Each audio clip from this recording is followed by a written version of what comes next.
This is episode 200. I feel like I slurred that. I want it again. Just give me another take. Okay. This is episode 263, Moon Jams. Coming to you from the 1970s. We haven't done that in a while either. Yeah. It's the tone control. And this week we're talking about eclipses, so deal with it. You know, I saw a thing and I people commenting about how boring the eclipse is and that they don't care. And I almost wrote a thing and I almost took the bait in the comment section. And I was going to say, and I'm just going to say it here because I need to get it out. If you don't think eclipses are cool, I don't think you're cool. Got him. Fucking bullseye, man. Got him. Headshot. Headshot. Yeah. Boom. If you're annoyed by eclipses, I'm annoyed with you. Yeah. You know, they hardly ever, if you're annoyed by eclipses, you must have a pretty good life because there's hardly ever. If you're annoyed by eclipses, the tolerance you must have. All right. It's tone control. God damn it. This is the tone control.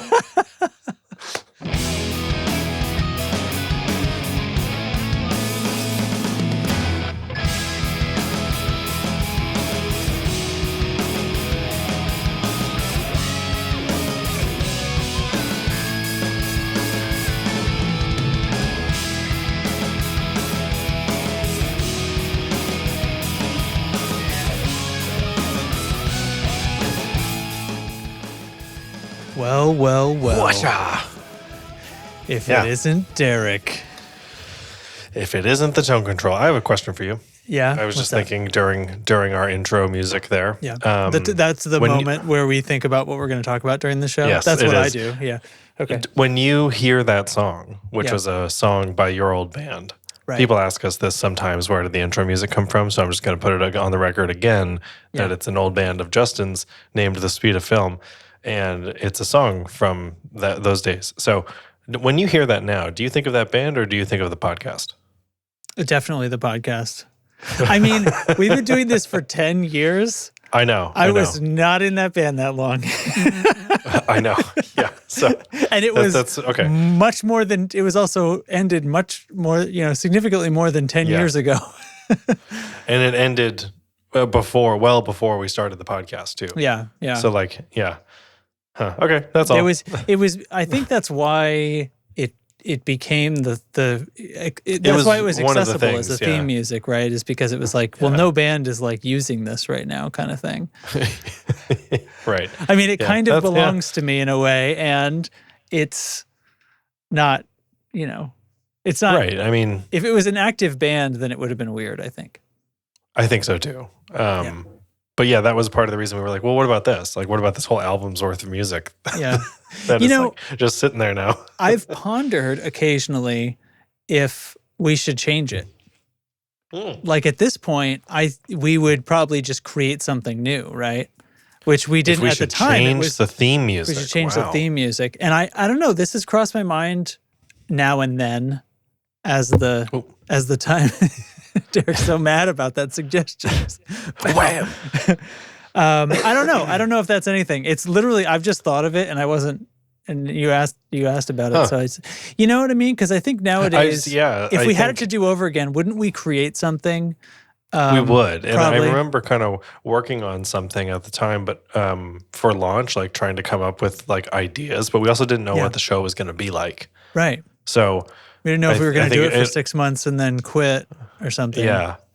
Or even like what form it would take, if it would be like more serious than it is, which is, could you imagine? But well, actually that's not hard. It's not hard to imagine something more serious than this show. Because I mean, most things are. That's most things, yeah.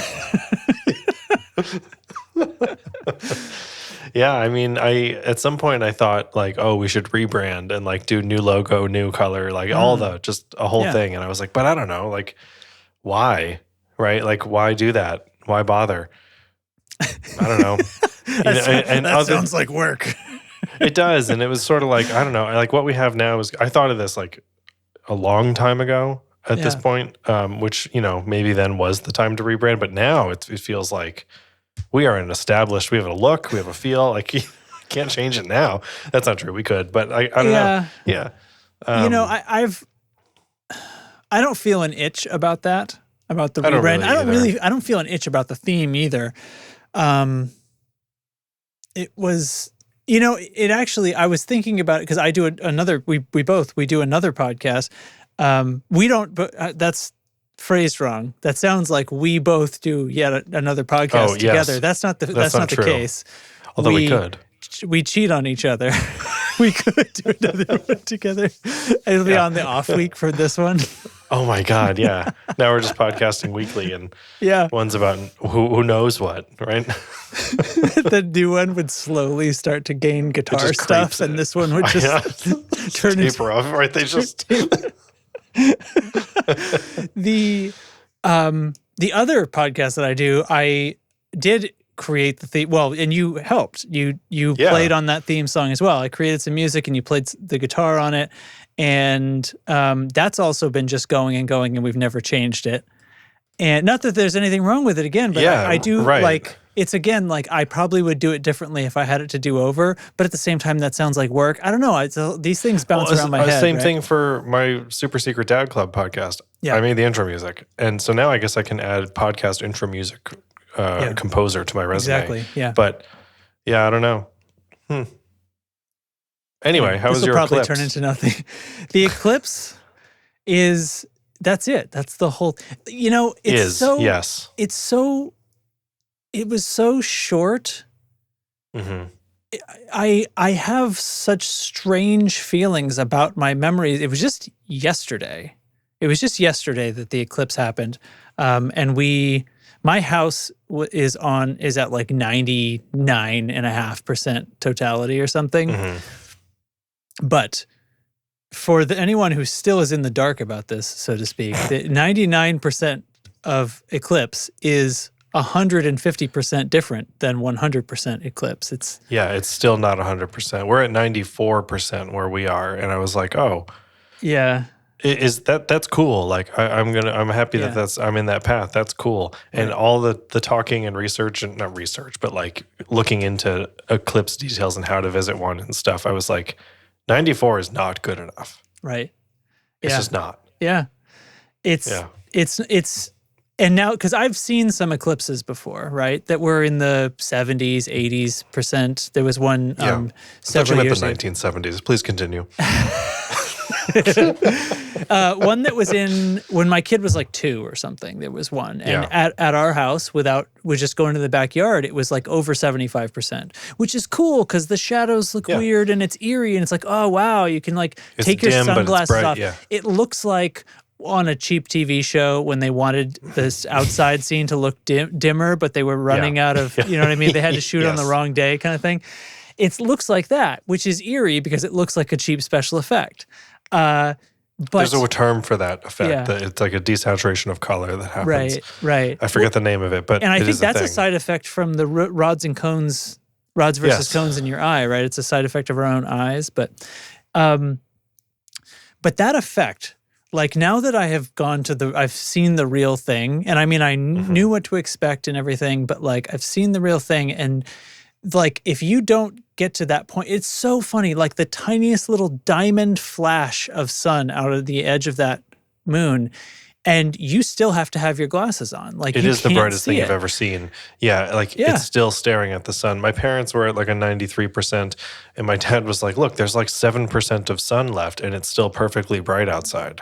You look up at it, like, it still looks like a circle because you can't, your brain knows it is a circle, so it's just like, well, I can't see that. It's too bright, so I'm just going to make that a circle, you know? Right, and so, they didn't travel or anything, my folks, but even then they're like, whoa, it's dim outside. It's cooler outside, that kind of stuff. Yeah. But it was, I don't know. Looking forward to this thing for so long. I had it on my calendar for a few years. And I was like, I just want, I think I said this on the show, I can't remember, but I want like the sheer terror of the cosmos, like forced on me. Like I want that magnitude of insignificance, right? Like that thing of how unimportant we are. And I got it, which was great. And I'm still thinking about it a lot today, of course, because everyone's still talking about it. But yeah, it's like truly remarkable. It's so hard to describe. It is. And it's because it's like there's the physical thing that happens, right? It moves in front of the sun and it looks insane. Like, that's cool. But then there's also this, like, I don't know, kind of fundamental understanding of, like, your place in the universe. Yeah. That happens as well. And that's the part that I was, like, loving the most. It feels like an alien planet, right? We're never going to walk on another planet. So this is the closest I'm going to have. This is the most different that the world will ever look. You know, there's dusk all the way around, 365 degrees around you. There's dusk because literally 360 degrees. What did I say? 365. Oh, that's hilarious. Part of my brain is still there with you, Moon. So all the way around, all the degrees that exist, there's dusk. But instead of being in one direction, and it's like that's one of the more subtle things. You know, it's the frogs and the crickets all started to go. Mm-hmm. Emerson, my older dog, in those final seconds, we had like about the last 15 minutes, you take your sunglasses off, because it's just like not even that bright out anymore. It gets cool.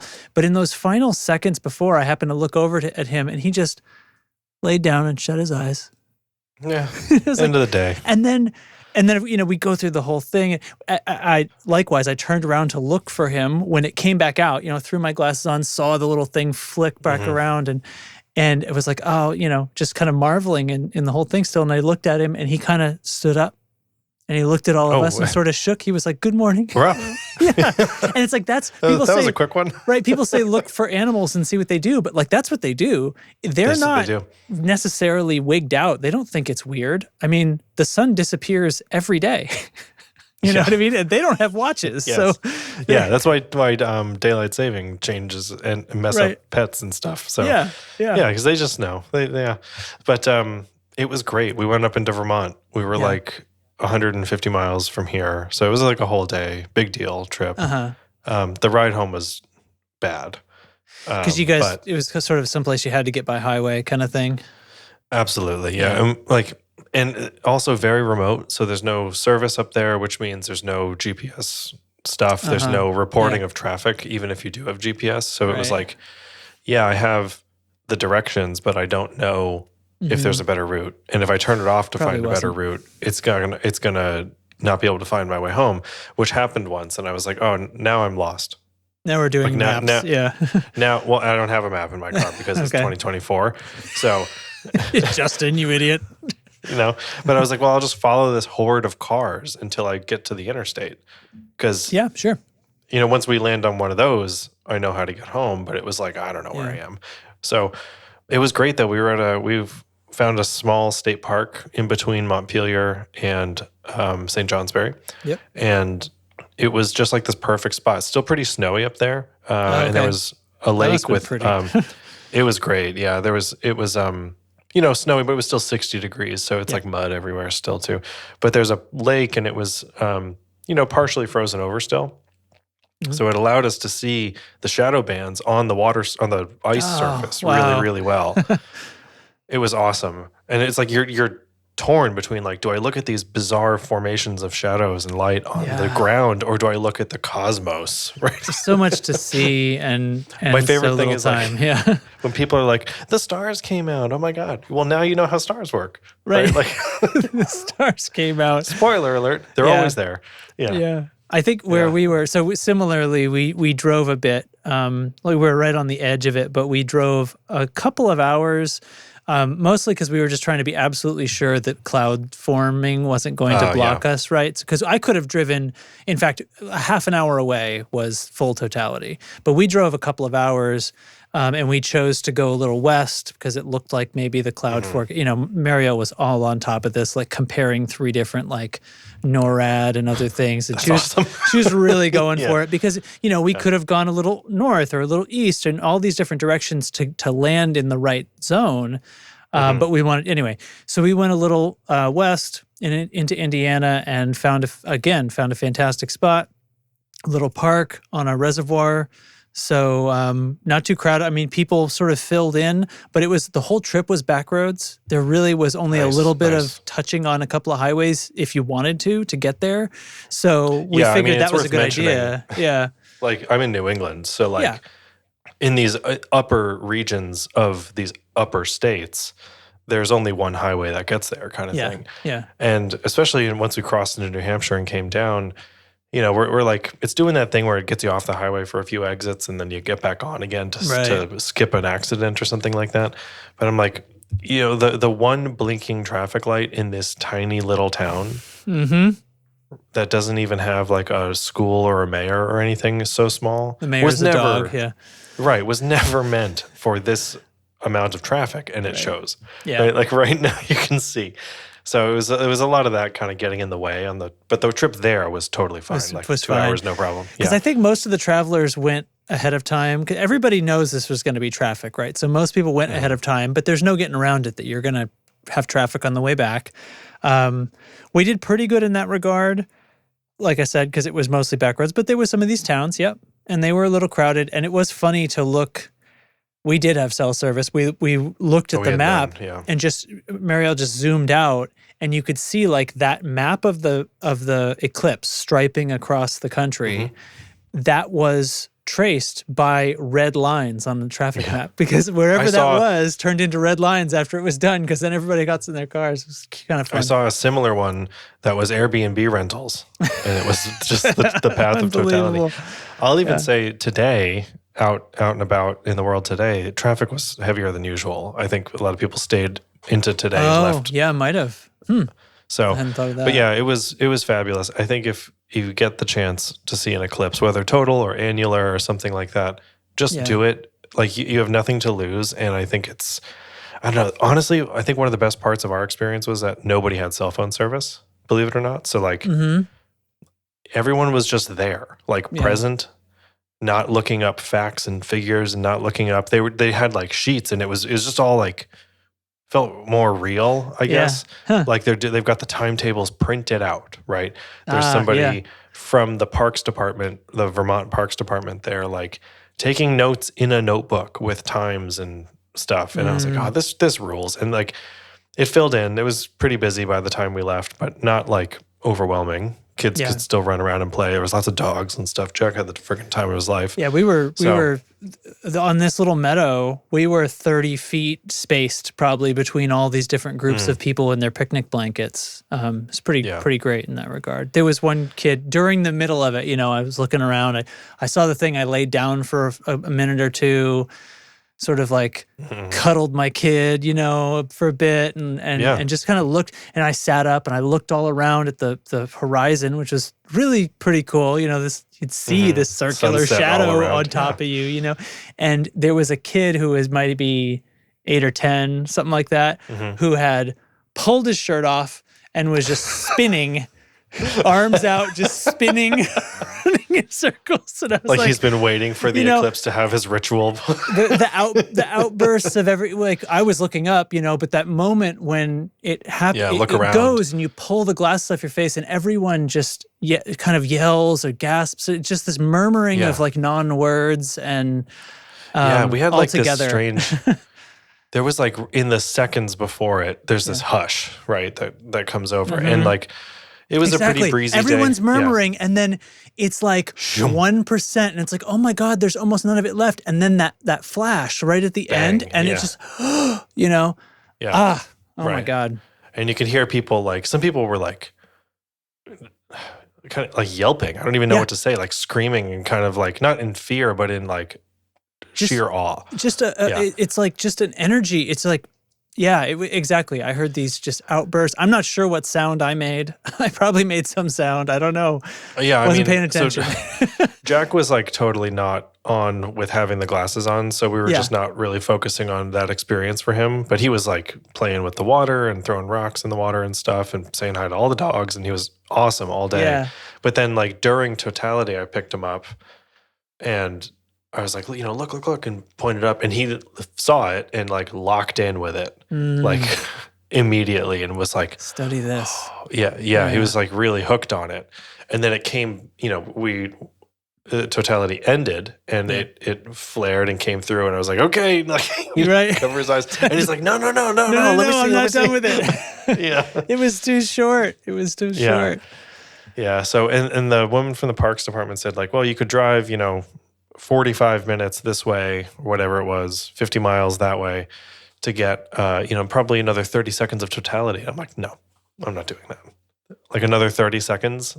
Oh, you mean before, like to yeah, before totality. Like you could drive to, because we're up in these like tiny little back roads in northern Vermont. So like, no. No, it's fine. Cell phone service. I have no idea where I am. Yeah. Yeah. Once you're into it too, you have to drive quite a while for a very small difference. Once you're into the like, I've got over 2 minutes worth or something. Because right at the edge, it's we almost had like 2 minutes. So we had like 2:40-ish, I think. Yeah. It just like the whole thing was great. People like properly tailgating. Everybody was like, I don't know what to say. Like everybody was just like vibing and really cool to each other. And I just appreciate that so much because we were all there for like the same experience. There was like this unifying thing. We're excited for the day. Yeah, it was cool. It was cool. Go see eclipses. Go see them. I'll probably never see one again in my whole life because the next one in that'll be like here like within a short drive is 2099. So there's one. Maybe my kid will see it. People are talking about there being one in 2040 around here, but I don't know what the deal is with that. And then the next one to cross New Hampshire isn't until 2079. And I haven't looked into that one yet. 79, interesting. Yeah, because I saw a map of like all of them for the next 2 centuries or something like that because they crisscross in such strange ways. Yeah, I saw today they have them calculated out to like 2160. Cool. And there's like you can see I'm not this cascading. I'm not personally calculated out that far. I am probably not going to make it, but yeah. I saw this like how like you can see a seasonal calendar like compound and it like moves diagonally. It was like that over hundreds and hundreds of years. So it was very cool. Wow. Anyway, 22 minutes on eclipses. I'm sure everybody. One more thing. I don't know what you expected, frankly. One more thing. Okay. I follow our local news station WMUR on Instagram. Sure. And because they're right here in town, and local news comment sections are some of the greatest places to have a good laugh. And so they posted something about like eclipse timelines and the weather and a bunch of stuff, traffic reports, all that, like in the days leading up. And the comments were all like, oh, so excited, looking forward to this, like can't wait, blah, blah, blah, that stuff. And then an equal number of people like, oh my God, get over it. Right? Or like, oh my God, I can't wait for this to be, and one said, I can't wait for this to be over so we can all get on with it. Or get back to normal or something like that. And I'm just thinking like, get back to what? Like fucking politics? Like, what are you talking about? How is that better? Right?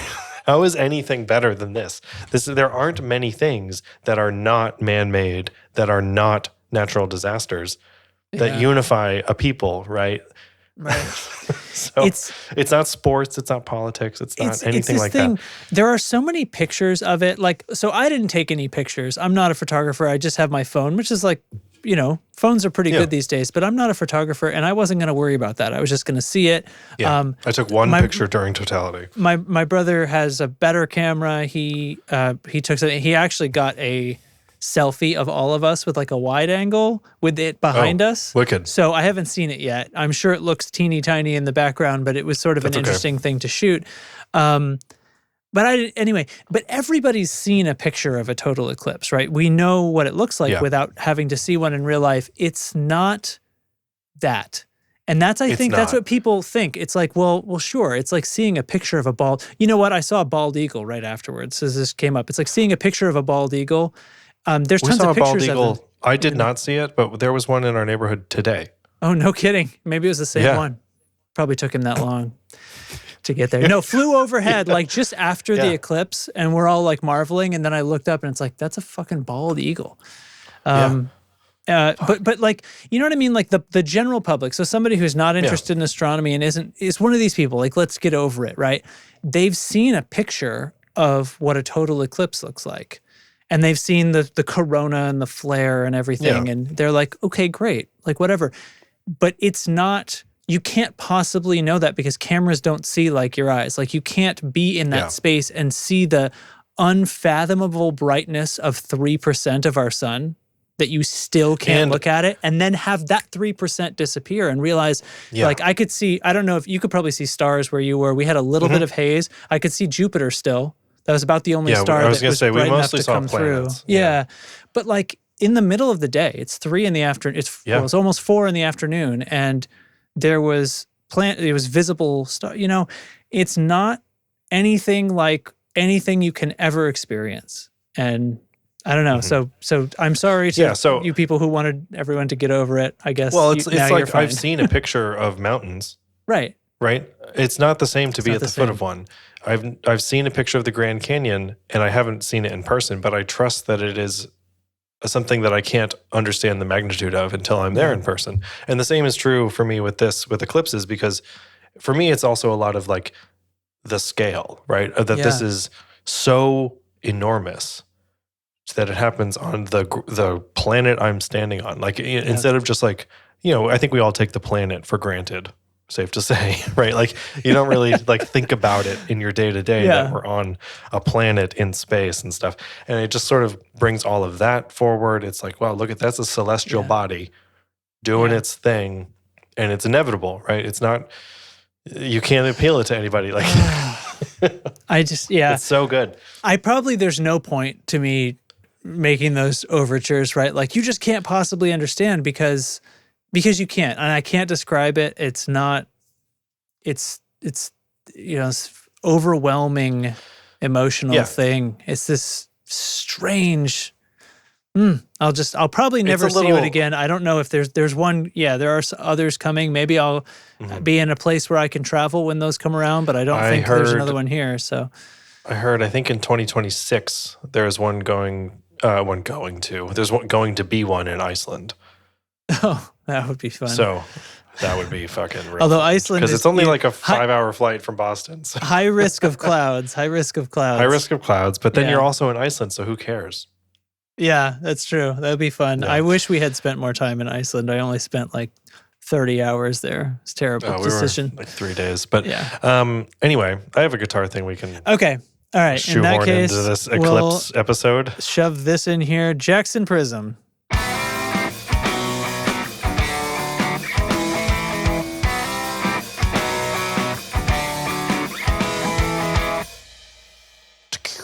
I had a gig. No, I don't think I mentioned on the show. Forgot. No, I thought you did. I don't know. I lose track. Sometimes sometimes, I know. Listener, we talk not on the show, and sometimes I mix up which things Derek told me on and off the show. Yeah, is it podcast me or real life me? You'll never know. I think you at least talked about rehearsing for it, right? I think that's probably So it was last Friday, and it was a Pop Goes Punk show. So I'm pretty sure I mentioned it here, but the gig was Friday. It was real good. Did it pop off? It did. We played a Backstreet Boys song, and a mosh pit happened. Yeah. I'm good. I'm good with that. Yeah. So like, you know, there's all kinds of firsts going on. First total Eclipse I've experienced. First mosh pit at a Backstreet Boys. First mosh pit to Backstreet Boys. Yeah. But it was really fun. We did all ampless. And amps are over, everybody. Here's the cool thing. It makes teardown really fast. Really, really fast. It's like backpack. Yeah. Like it takes me longer to like repack my guitar case because I have all like cables and TI boxes and straps and like all this other stuff that goes back in the case with the guitar. Pedal board just goes in the box and you close the box and that's the end of it. Yeah. So, but let's see. We have a, what is it? The Behringer, I think X18, 16, something like that. Okay, so not the biggest one. It's not the biggest one. Yeah. And that's in our in-ears rig. And Matt, our guitarist and multi-instrumentalist, sound person extraordinaire, manages all that stuff for us. I'm not even going to pretend to understand what's happening in there, but it's... So the sound goes into the channels. I give him my cable and I'm like, here you go. And he's like, great, ka-chunk. And he plugs it in and I'm like, I'm going to go play this guitar now. Good luck. Actually, what's awesome is the venue we played, which is a venue we play all the time, has the larger version of that, the X32 or something, which is the big one with all of like the screen and the iPad app and all that shit. So he's like, oh, different sound guy than usual. He's like, oh, you got one of those? I'll just connect it to the thing. Yeah. To the big one. And they just, boom. And there was like a little bit of troubleshooting. Copied the settings or something over. Yeah. And so we just sent him everything. We had independent inner mixes, and he was like just doing it right there. Yeah. And so we sent him everything so we could ask him for more of whatever in our ears and stuff, and he could do it. He could do it, and Matt didn't have to worry about it. Yeah. Yeah. Yeah. And I didn't have to pull up the thing on my phone and give myself more something in my ears. Right. Right. Which, we can do, but then you're downtown, like there's interference, it's like complicated and slow. So you'd be like, can I get more vocal? And they just do it. And heard of the storied convenience of the Behringer X mixers, digital mixers. But I'd never yet heard you could just copy. I mean, it makes perfect sense now that you say it. Just copy the settings over, or like pasted. Yeah, Ethernet into the other thing or whatever it is, and just whatever it was. Yeah, I think they did it over Wi-Fi. Like his iPad. Like no I think I don't actually know, but I think because the sound guy was there with his tablet and like doing stuff, and Matt was with his gear and like doing stuff, and one way or the other clicked and he just punched into yours or punched yours into his, and it just expanded and made one a controller for the other or something. Something Why like not? that. It's fucking awesome. Why shouldn't it work that way? Yeah. That's one of those. Yeah, because I was like, oh, we can do that? Yeah, let's do that. Yeah.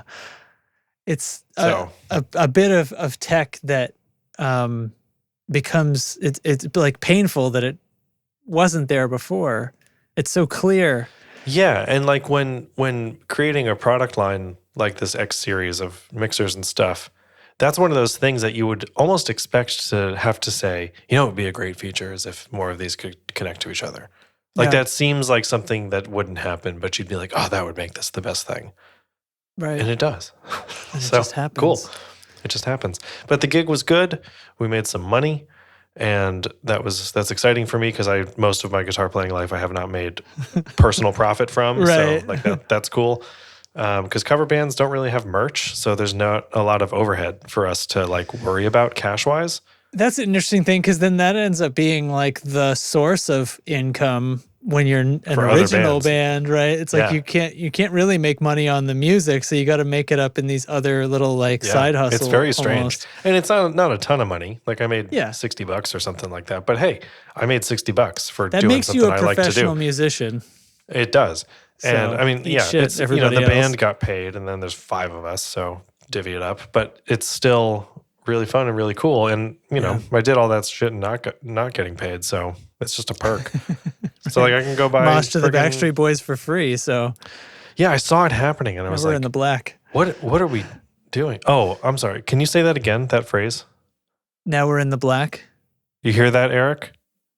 Does Eric say that? Is that sorry? No, excuse me. Let me rephrase. Is that one of the things Eric says wrong? Yeah, he thought it was in the green. In the green. Yeah, and I was like, well, they don't call it Green Friday, do they?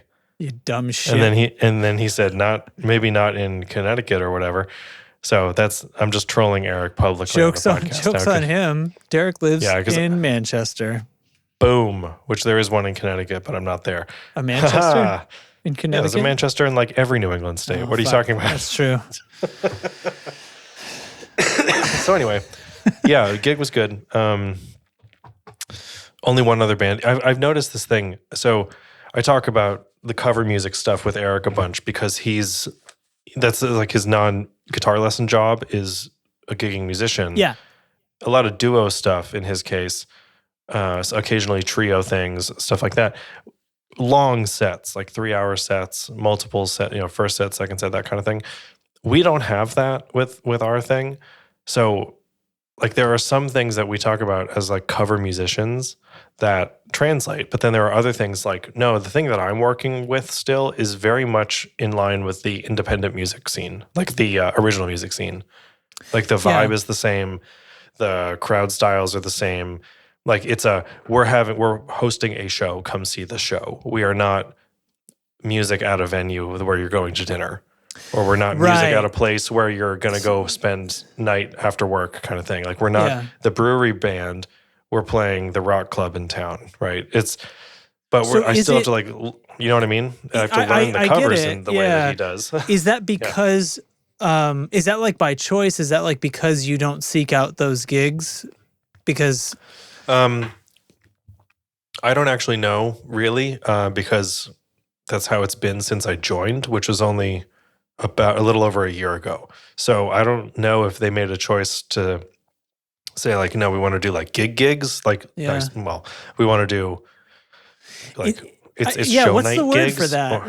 Right. Yeah. Where there's there's multiple acts then in the same way that it was. So, I mean, did this scene exist when I was, years ago when I was playing? Like, I think it did, and we just didn't pay attention to it because it's under things like 80s night or 70s night. It's like pitched that way, but and it still is. But I just maybe never paid attention to it. But I don't know. It's strange because I'm like, I have a gig. It starts at 9:30. Yeah. Right. It's still like original music basement show times, right? And there are fewer bands per night. Like we've only played with 2 bands, us and one other band, every time I've had a gig with them. Mm-hmm. But it's still the full night of music, so 2 bands with longer sets. So I don't know. I mean, we do need a separate word for it almost, but it was interesting to like come to this idea of like, oh, so I'm like playing covers in an original music scene. Is kind of what it feels like. Yeah. That is, I wouldn't have thought about that. I think I had always kind of pictured this band as doing like more of what I thought a traditional cover band kind of stuff was for. Like which is like playing at the brewery on the weekends or something. Yeah, and like you take a 15-minute break, have a bite to eat at the restaurant or whatever, and then get back up and, it's time for a second set, do another 45 minutes or an hour or whatever a few times. We are open to that. We just haven't made it happen yet. We don't have a connection. We don't have like that kind of thing. And we also, if you're doing 3 hours of music a night with a break or something like that, it's the set construction. Right. Because there's 5 of us too. Like it's not a duo. So thinking about it like a DJ. There's a lot of I don't know. There's a lot to figure out when there's more people involved, especially because we have 2 singers. So it's like, kind of want to have an even split amongst them. Mm-hmm. And they don't want to, like Andy's singing, he doesn't want to burn out really early in the set. And neither does Allison. So they're kind of like ping-ponging back and forth. Yeah. And so, it's interesting. We do want to get into these other types of gigs, like the more traditional cover band space, I guess. It's just not where we've been asked to play. Yeah. Well, do you think you have the set ready, or would you have to work it up? I think you've done a lot of shows at this point. It sort of feels like you probably could put something together. Oh, we could. I think we just took a break over the winter because Mike had a baby and stuff. But I think. That's a good question. I think we could do it. Every time we like, oh God, I kind of feeling the pressure for this set or for this song. Mm-hmm. Then we come to practice and we fucking nail it every time. I'm like, so all that worry wasn't a big deal. And it's like, I can just rely on the 4 other people in the room to carry their weight and do their thing. And they always do. So that's the effect and the experience of people who do have a little bit of that worry, because the worry drives you to be good, right? You're not just going to I've said this before. Like, I don't want just barely. I don't want the problem to be with me, because like I want to have confidence while I'm playing these parts and stuff, so I can enjoy myself at the show and not worry about am I playing it the right way. But I think we've got, of the sets we've played, like songs that I've learned for this band, it certainly totals 3 hours or more. It's just, some of these songs haven't been in a set list since last year, so I haven't played them. So what is the factor of like kind of relearning or dusting off old songs you haven't looked at in a while? So it's like that. Right. Yeah. Is it starting from zero? Not really. No. But yeah. Interesting. Yeah. All right. Well, whoever has a venue that,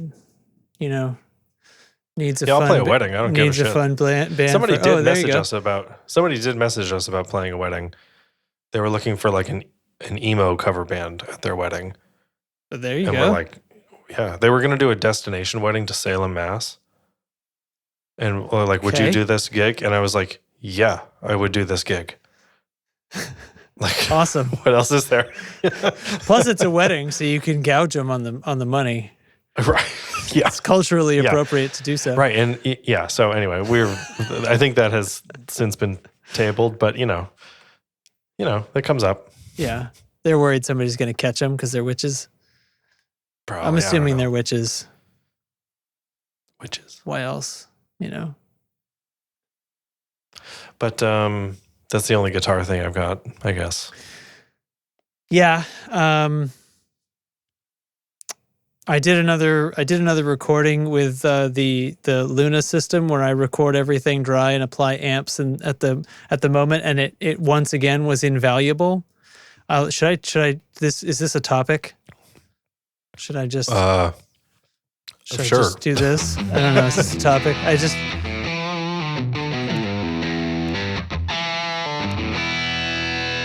talk over the stinger. Enough already, God. Fucking thing. I don't think we need to go on at length about how great Luna is again, but it's still true, right? It's still true. It's just like what's I've always known is there is like I do this because for one thing it's the editing and stuff. To work on a DI track is just visually easier, but that doesn't matter to the audience of this show. But like the changing the sounds after the fact, it's so funny because from a music creation perspective, there's a lot of advice, and it's not wrong, about like commit to a sound and go for it.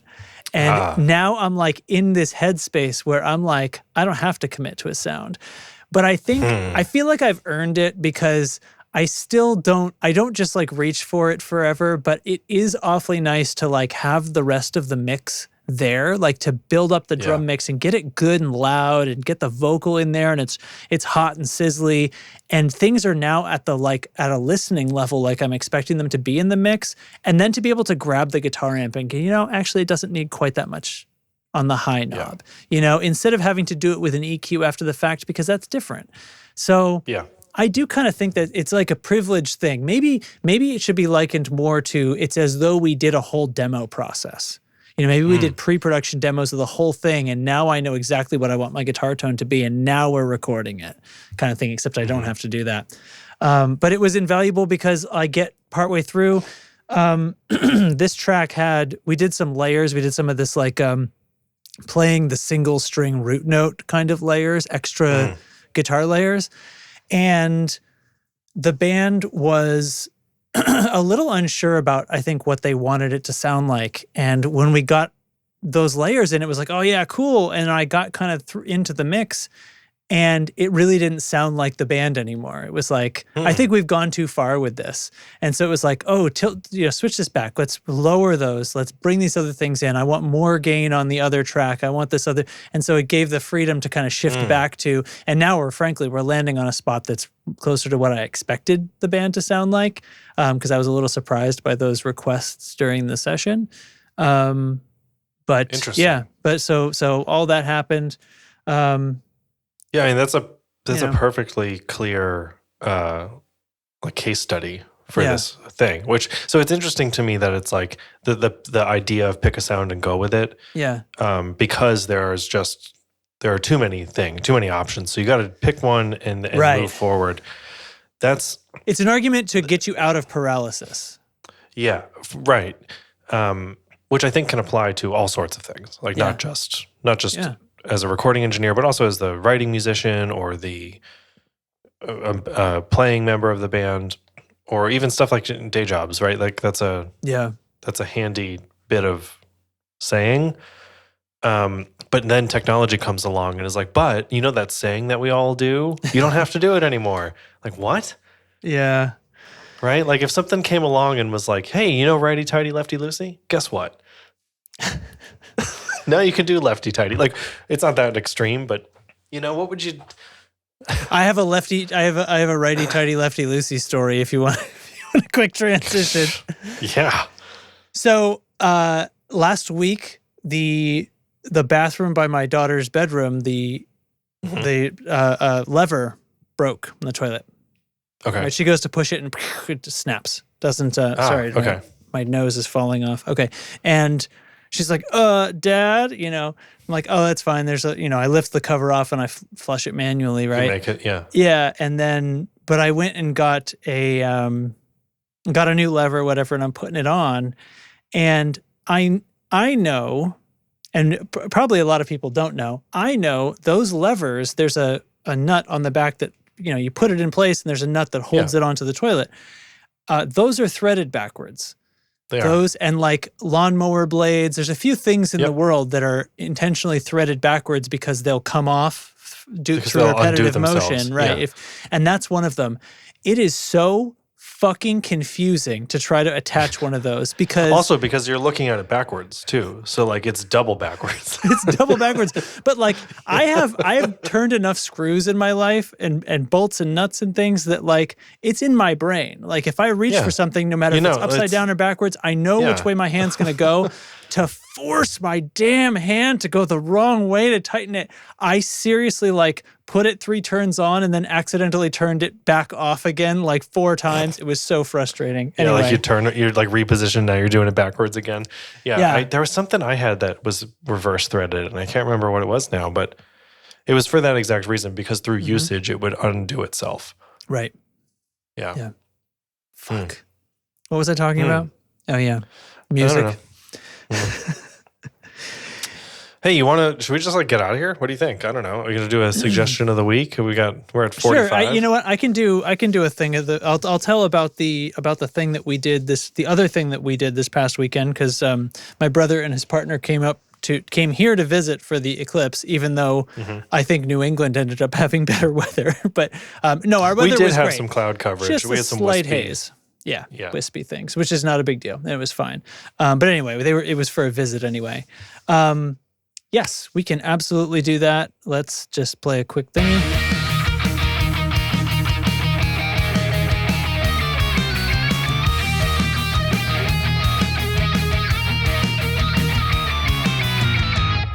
That's a fun one. When in doubt, go chromatic. Which notes should I play? Yes. All of them.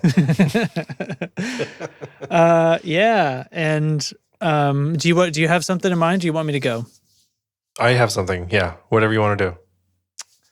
You started your thing, so go ahead. I started my thing. All right. So the thing that we did, this is something that Tyler got for all of us, and I don't even remember when, but it was something. It was like a, you know, one of these times when you get gifts for each other thing. He got this sort of gift for the family thing, and it just took us this long to be together so that we could do it. So it was nice. Yeah, okay. It was this I know I just did one of these recently. It was a murder mystery experience. This one was quite different from others that I've done before. And it was really fun and cool.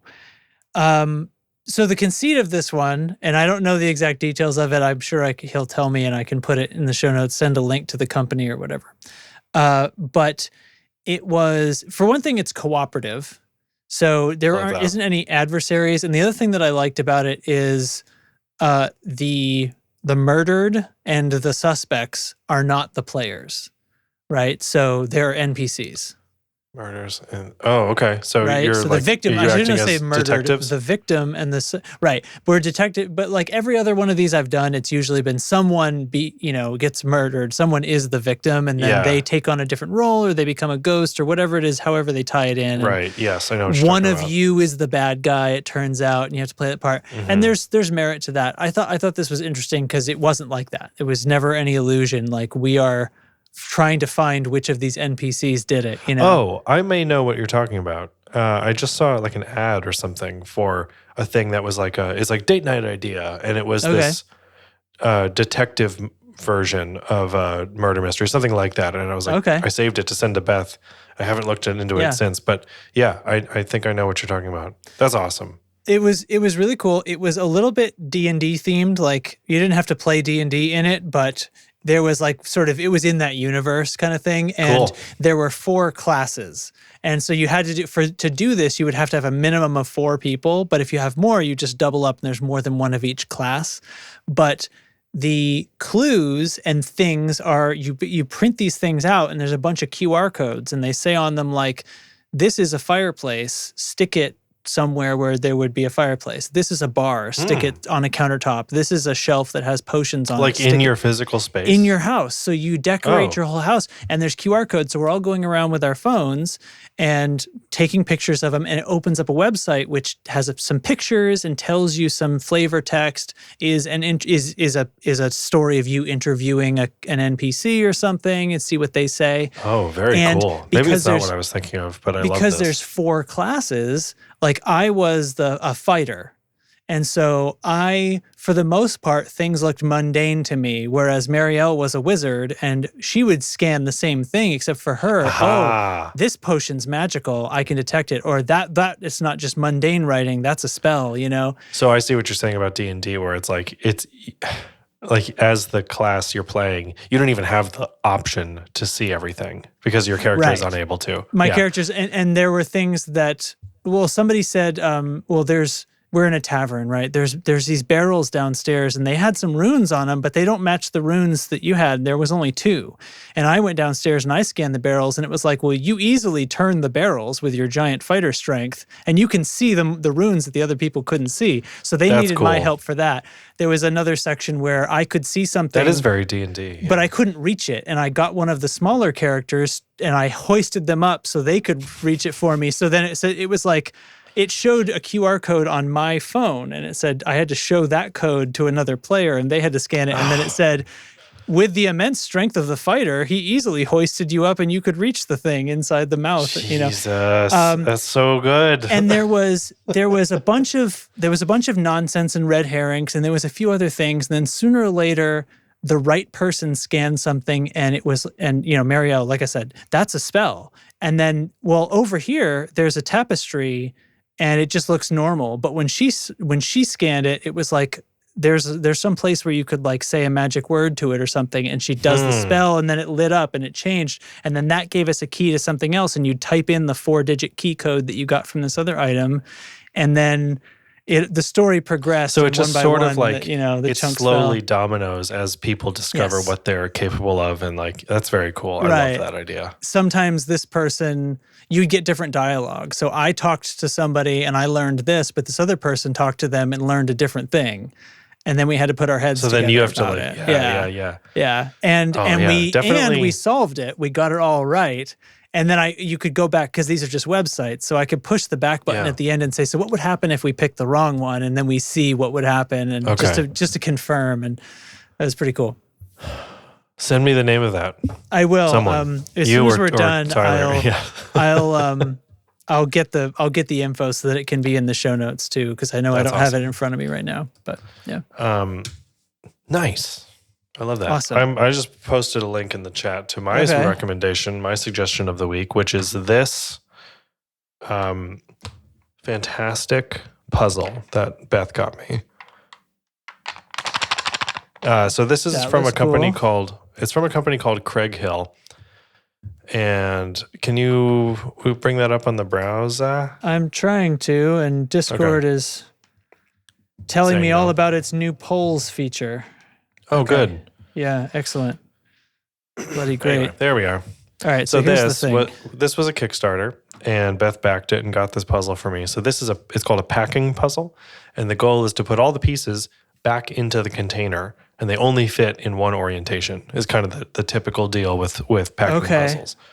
Yeah. The thing about this packing puzzle is it fits in 2 orientations, and the thing about it is those puzzles, the jigsaw puzzles from Magic Puzzle Company, where you like rearrange it's that you get it done and then you do a shift. Yeah, it's that in 3-dimensional space. Oh, I see that yours doesn't have the hole in the middle because mine has the jack here. So the jack. This is called the Jack in the Box puzzle. Right. And it's a box of milled aluminum cuboids. And what a great fucking word. So there's 3 of the sides have a smooth finish, and then 3 of the other sides have like a kind of like a dimpled, almost like a golf ball. Yeah. Okay. And if you look at the inside of the puzzle here, you can see kind of like again while you show this off. Oh God. Fucking ruined it. it's going to take me a while to get this back together. So you can kind of see like how they're fitting together here. They're all like off kilter and stuff. So what's crazy is if I take all these out, which I'll just do right now because I'll redo this puzzle tomorrow. Because you can't just like, I'll whip it together real quick because you shuffle these all around and then you realize, there's actually 3 orientations for each piece depending on which version of the puzzle I'm doing. It would satisfy the requirements, ostensibly. Right. Well, once again, Derek, cuboids, they do not want to stay in one place. Yeah, so this is a pile of cuboids. And, oh, God. This is the best part of the show.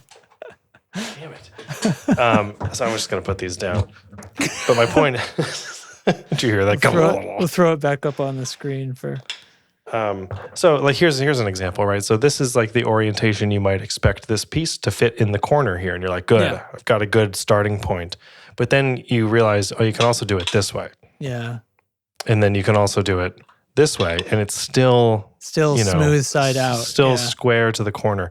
And so you got to do that with 8 pieces. And depending on the orientation you do it in, this jack piece will fit in between all 8 pieces. So you can do the puzzle, and there's 2 solutions to it. One is with the jack inside, and one is with the jack outside. And both will fill the volume of this acrylic cube that it lives in. Stop dropping shit. Fucking dropping shit. So it lives in this acrylic cube that is like the case and a stand. And then if the jack is out, it will stand like jack is the stand. Yeah. The jack is the stand. It's so good, Justin. Like it is this it's this amazing It's this combination of puzzle, right? Where you're like, I got to get it to fit. I want to put this back together and I want it to fit. That's satisfying to do. Plus magic trick because it fits because the inside volume of this cube does not change. Right.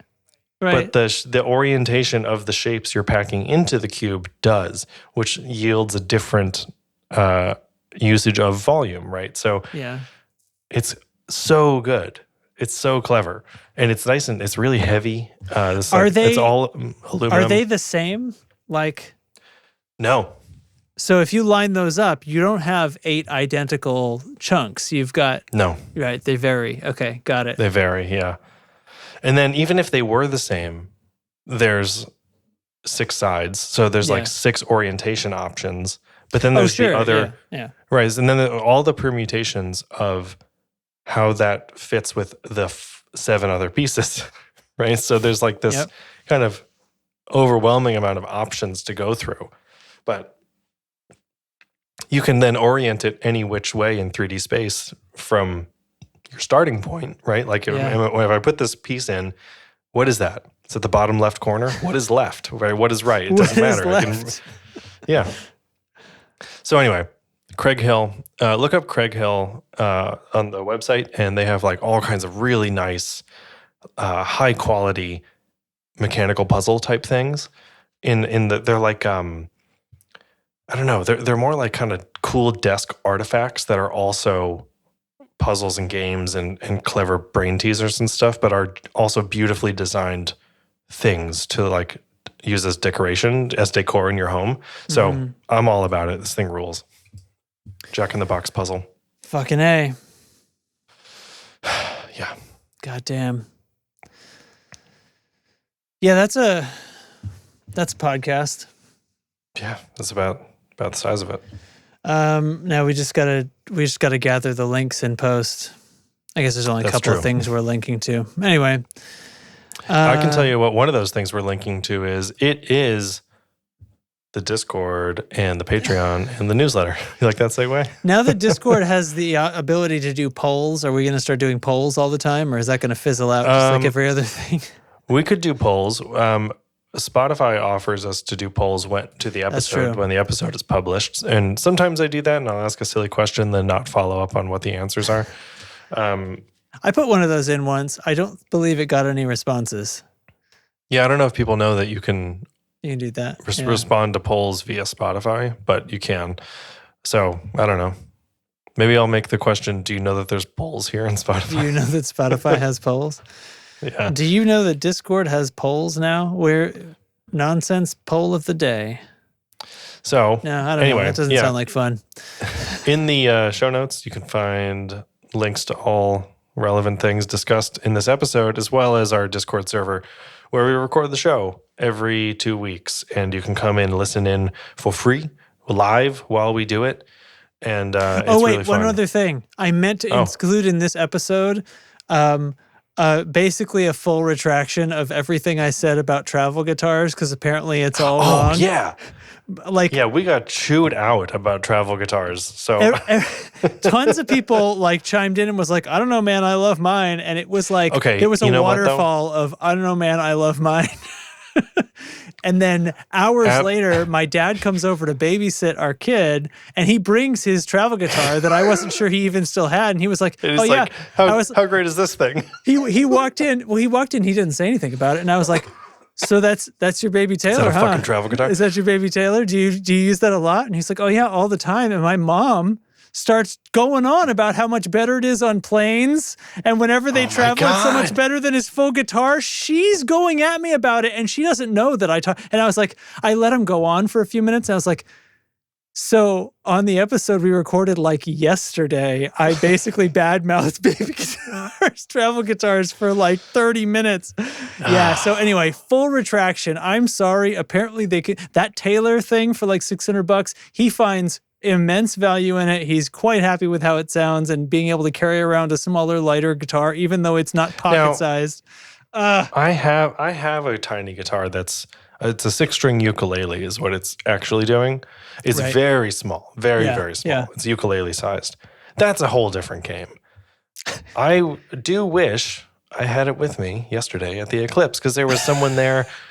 Somebody was doing cool harmonica shit. Somebody was playing mandolin. It was awesome. And they were just tailgating and just kind of playing for themselves. And it was just this nice little, moon jams. Oh my God. So anyway. Yeah. So anyway, I had to put that in. It would not behoove me to not admit that. Totally wrong. I get it. Yeah. And since we didn't plan this episode in the slightest, I'm going to also say that maybe next time we'll have, more action on what our next giveaway is going to be.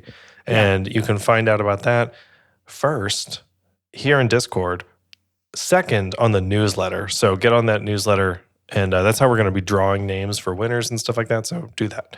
Yeah. And if you like the show enough to pay us money and fund cool giveaways, you can hit us on Patreon for as little as $1 a month. So our Patreon supporters this week include... Are you ready? Yeah. Oh, you probably want me to do this. I'm just asking if Justin's ready.